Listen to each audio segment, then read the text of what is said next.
नमस्कार दोस्तों, इन्फोटॉस के बहुत ही फ्रेश एपिसोड में आपका स्वागत है। तो चलिए शुरू करते हैं। आज की दोस्तों सबसे पहली अपडेट निकल कर आ रही है हमारी रेलवे के द्वारा रीडेवलप किए गए एक और रेलवे स्टेशन को लेकर, जहां पर दोस्तों हमारी इंडियन रेलवे के द्वारा उनका जो रेलवे स्टेशन के रीडेवलपमेंट का काम है उसको कैरी फॉरवर्ड करते हुए हमारी रेलवे के द्वारा सोगरिया रेलवे स्टेशन जो कि राजस्थान में है इसको पूरी तरह से रीडेवलप कर दिया गया है एंड साथ साथ में अब इसको पब्लिक के लिए ओपन भी कर दिया गया है। दोस्तों जो सोगरिया रेलवे स्टेशन है ये हमारी रेलवे के वेस्ट सेंट्रल रेलवे जोन के अंडर में आता है जो कि राजस्थान के कोटा डिस्ट्रिक्ट में लोकेटेड है एंड यहाँ पर इसका जो रीडेवलपमेंट प्रोजेक्ट था उसके अंतर्गत इस पूरे के पूरे स्टेशन पर ए क्लास फैसिलिटीज को बना दिया गया है। इसी के साथ साथ में स्टेशन को fully digitised and paperless railway station बनाया गया है। इसके अलावा इसकी जो पूरी की पूरी बिल्डिंग एंड जो प्लेटफॉर्म है उनका रेनोवेशन भी किया गया है। एंड लास्टली कोटा एंड दकानिया तालाब रेलवे स्टेशन जो कि दो अलग रेलवे स्टेशन है, इनको भी 260 करोड़ रुपये स्पेंड करके पूरी तरह से रेनोवेट कर दिया गया है और ये तीनों के तीनों स्टेशन है पूरी तरह से ओपन हो चुके हैं, जिसके चलते आने वाले समय में यहाँ पर जो पैसेंजर्स हैं उनको बेटर फैसिलिटीज भी मिलेंगी। और हमारी रेलवे के द्वारा ये भी कहा गया है कि आने वाले समय में इन रेलवे स्टेशन के आसपास होटल्स, मॉल्स, इन सब चीज़ों को भी डेवलप किया जाने वाला है। अगली दोस्तों अपडेट निकल कर आ रही है उड़ीसा गवर्नमेंट को लेकर, जहां पर दोस्तों उड़ीसा स्टेट में जो ग्रीन एनर्जी है उसकी प्रोडक्शन को इंक्रीज करते हुए उड़ीसा गवर्नमेंट के द्वारा डिसाइड किया गया है कि वो उनकी स्टेट में कुछ ऐसी कंपनीज को लाएंगी जो कि क्लीन फ्यूल्स की प्रोडक्शन करेंगे। एंड इसके चलते एज ऑफ नाउ इनिशियली उन्होंने gas authority of India limited के साथ में मेमोरेंडम ऑफ अंडरस्टैंडिंग साइन कर लिया है। तो दोस्तों जो gas authority of India limited है वो उड़ीसा गवर्नमेंट के साथ में मिलकर स्पेसिफिकली उड़ीसा की the industrial promotion and investment corporation of Orissa इनके साथ में मिलकर फिजिबिलिटी रिपोर्ट पर काम करेगी, जिसके अंतर्गत ये देखा जाएगा कि उड़ीसा के किन एरियाज में green hydrogen, green ammonia, renewable projects जैसे कि सोलर एंड विंड इनको सेटअप किया जा सकता है। एंड इसके साथ साथ में इनके द्वारा इन चीज़ों पर भी फिजिबिलिटी रिपोर्ट प्रिपेयर की जाएगी कि आने वाले समय में उड़ीसा स्टेट में कैसे इको फ्रेंडली फ्यूल्स की प्रोडक्शन की जा सके, ताकि ये सभी के सभी जो क्लीन एनर्जी फ्यूल्स है ये आने वाले समय में उड़ीसा स्टेट की जो हैवी स्टील इंडस्ट्रीज हैं उनको पावर कर सके। बढ़ते हैं दोस्तों अगली अपडेट की तरफ जो निकल कर आई है चाइनीज स्मार्टफोन मेकर शाओमी को लेकर,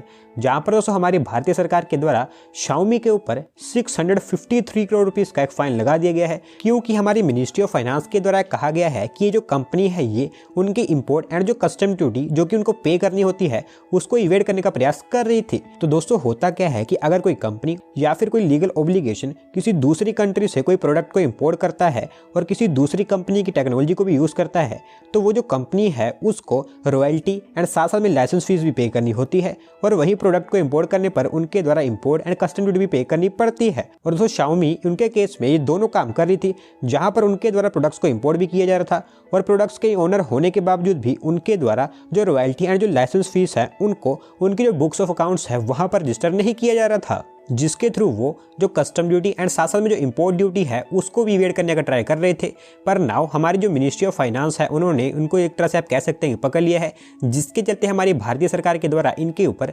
653 करोड़ रुपीस का फाइन लगा दिया गया है।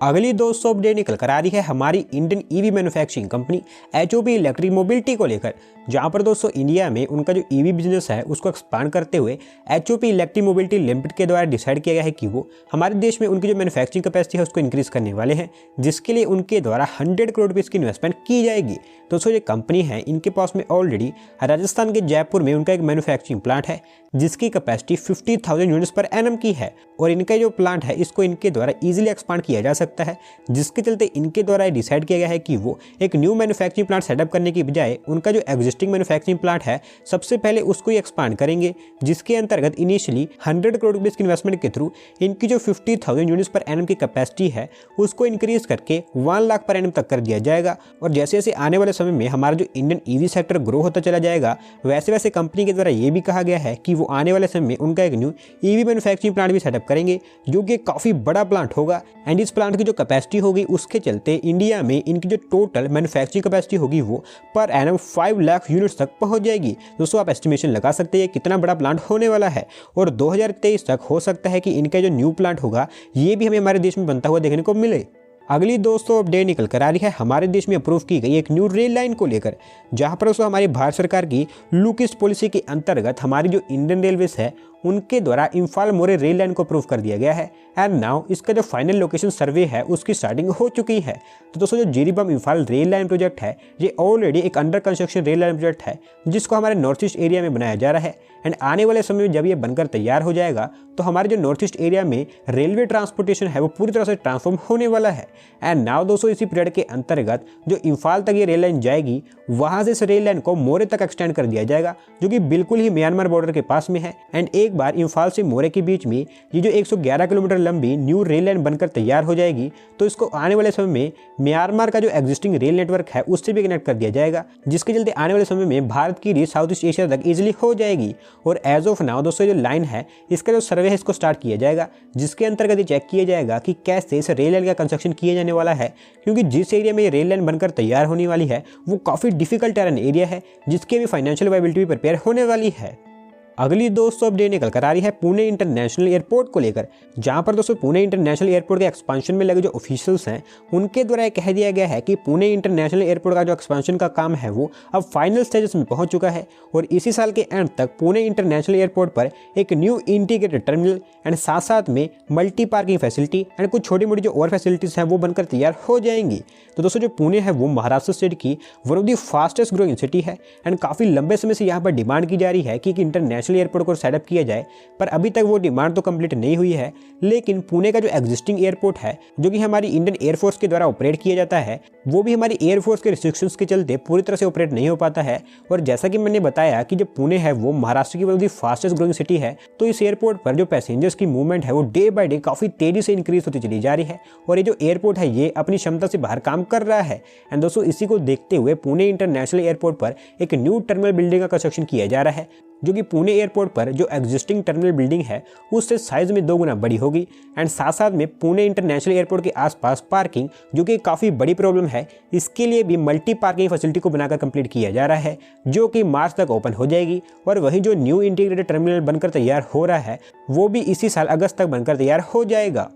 बढ़ते हैं दोस्तों अगली अपडेट की तरफ जो निकल कर आई है हमारी इंडियन इलेक्ट्रॉनिक्स मैन्युफैक्चरिंग इकोसिस्टम को लेकर, जहां पर दोस्तों हमारी जो सेंट्रल गवर्नमेंट है उनके द्वारा हमारा देश का जो इलेक्ट्रॉनिक मैन्युफैक्चरिंग सिस्टम है एंड उसके लिए जो PLI स्कीम्स अनाउंस की गई है उसको लेकर एक डिटेल किया गया है। एंड दोस्तों इस डेटा के अकॉर्डिंग हमारे देश में लार्ज स्केल पर इलेक्ट्रॉनिक मैन्युफैक्चरिंग इकोसिस्टम क्रिएट करने के लिए हमारी सेंट्रल गवर्नमेंट के द्वारा as of now total $30 billion से ऊपर की जो PLI स्कीम्स हैं उनको अनाउंस किया जा चुका है। तो दोस्तों हमारी जो इंडियन इलेक्ट्रॉनिक्स मैन्युफैक्चरिंग इंडस्ट्री है इसका जो पोटेंशियल है वो काफ़ी ज़्यादा है, लेकिन इसका जो पोटेंशियल है उसको अनटैप करने की जरूरत है। एंड इसी मकसद से हमारी जो सेंट्रल गवर्नमेंट है उनके द्वारा लास्ट ईयर से लेकर अब तक धड़ल्ले से जो न्यू PLI स्कीम्स हैं उनको अनाउंस किया जा रहा है। एंड इस समय हमारे देश में जो अलग अलग मैन्युफैक्चरिंग सेक्टर है उसमें से ऑलमोस्ट हर एक सेक्टर को इन PLI स्कीम्स के अंतर्गत कवर कर दिया गया है, जिसके चलते अब हमारी सेंट्रल गवर्नमेंट के द्वारा कहा गया है कि हमारे देश में जितनी भी PLI स्कीम्स अनाउंस की गई हैं वो एक स्टेप है जो कि आने वाले समय में भारत को electronic system design and manufacturing में एक ग्लोबल हब बनाएगा एंड साथ साथ में जो इंडियन इकोनॉमी है उसको एक डिजिटल ट्रांसफॉर्मेशन देगा। और वही बात करें PLI स्कीम्स की तो हमारी जो सेंट्रल गवर्नमेंट है उनके द्वारा सेमीकंडक्टर के लिए अभी हाल ही में 76,000 करोड़ रुपीस की PLI जो कि अराउंड $10 बिलियन होते हैं, इसके अलावा 55,392 करोड़ रुपीस की PLI electronics, IT hardware, EMC, specs scheme और वहीं 98,000 करोड़ रुपीस यानी कि अराउंड $13 बिलियन की PLI ACC battery, auto components, telecom and networking products, solar PV modules, white goods, इन सब चीज़ों के लिए अप्रूव की गई है जो कि ओवरऑल 2,30,000 करोड़ रुपीस तक की होती है। एंड डॉलर टर्म्स में ये $30 बिलियन से ऊपर की होती है, जो कि आने वाले समय में हमारी सेंट्रल गवर्नमेंट के अकॉर्डिंग भारत को मैन्युफैक्चरिंग के लिए एज अ ग्लोबल हब बनाने में फाउंडेशन स्टोन रखेंगी।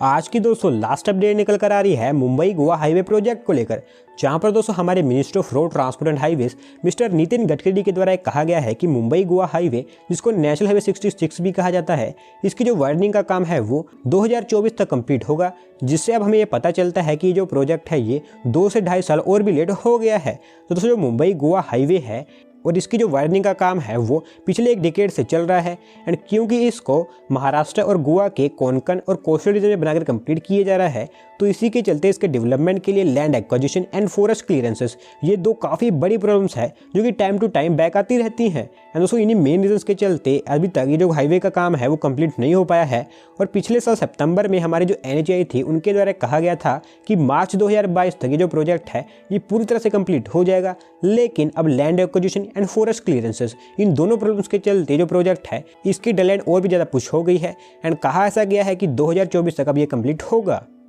तो दोस्तों आज की वीडियो में बस इतना ही। अगर आप अपनी तरफ से कोई अपडेट सबमिट करना चाहते हैं तो डिस्क्रिप्शन में दिए गए लिंक पर क्लिक करके सबमिट कर सकते हैं। और अगर आज की वीडियो पसंद आई हो तो वीडियो को लाइक करें, चैनल को सब्सक्राइब करें। धन्यवाद आपका वीडियो को देखने के लिए।